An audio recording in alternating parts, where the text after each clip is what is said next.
আমাদের স্বাধীনতা সার্বভৌমত্বের প্রতীক আল্লাহ, আমাদের সকলের রাজনৈতিক অভিভাবক আল্লাহ বেগম জিয়া।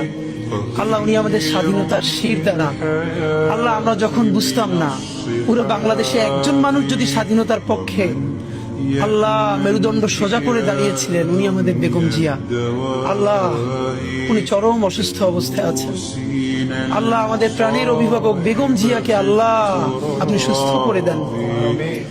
আল্লাহ, বাংলাদেশের সামনে আরো কঠিন সময়, এই কঠিন সময়ে ওনার বেঁচে থাকা খুব দরকার। আল্লাহ, উনি বেঁচে থেকেও যদি শুধু সবাইকে গাইড করে, পরামর্শ দেয়, সেটা আমাদের জন্য আল্লাহ আমাদেরকে রাজনৈতিক মুরব্বী হারা আপনি কইলেন না। আল্লাহ, উনি বাংলাদেশের দল মত নির্বিশেষে সকল মানুষের রাজনৈতিক অভিভাবক। আল্লাহ, উনি আমাদের স্বাধীনতা সার্বভৌমত্বের অভিভাবক।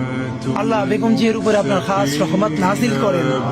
হে আল্লাহ, তার সমস্ত গুনাহগুলো মাফ করে দেন। হে আল্লাহ, তাকে পরিপূর্ণরূপে সুস্থ করে দেন। আল্লাহ, বেগম জিয়া তো একদিন অবশ্যই আপনার কাছে যাবে, কিন্তু বাংলাদেশ একটা স্থিতিশীল পর্যায়ে গেছে।